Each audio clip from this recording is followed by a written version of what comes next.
In Russia, smoking was banned by a Russian Tsar as early as the 17th century, not for health reasons, but for fear that it caused fires.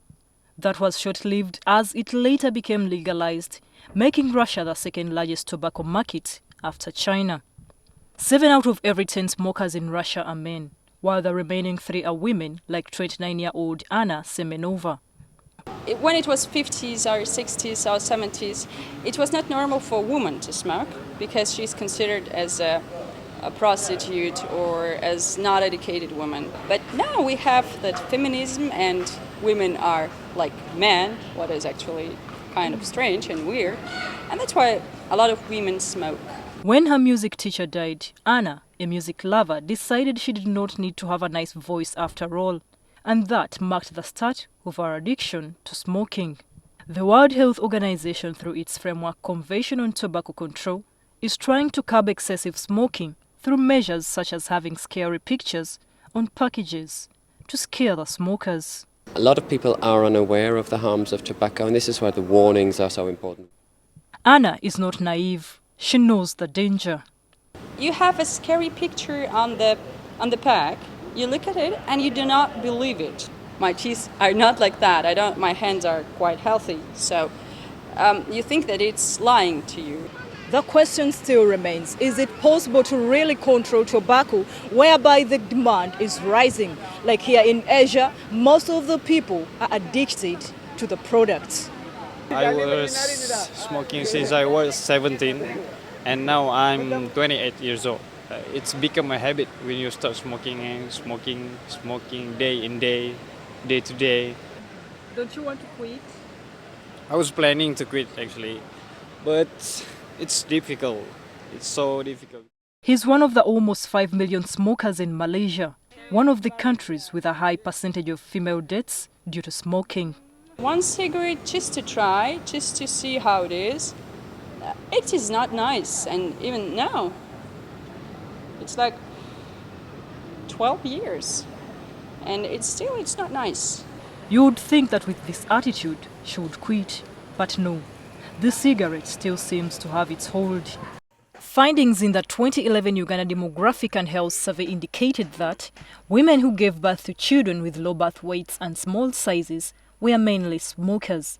This is something Anna will avoid if she quits before starting a family.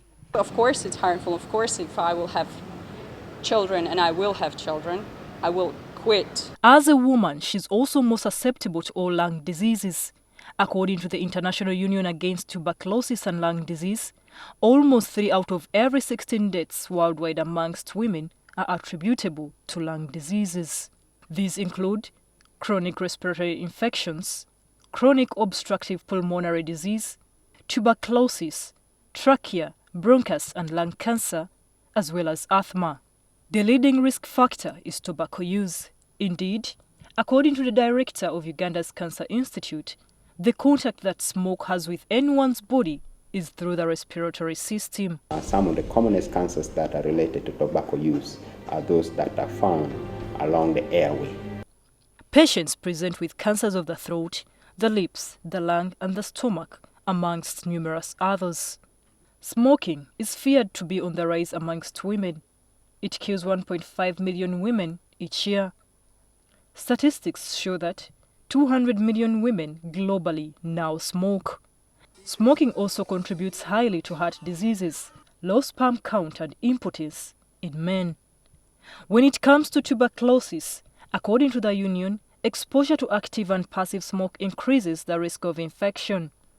A smoker has higher chances of dying earlier than a non-smoker, and chances of infecting someone else with TB more than double because the smoke can easily make them cough all the time.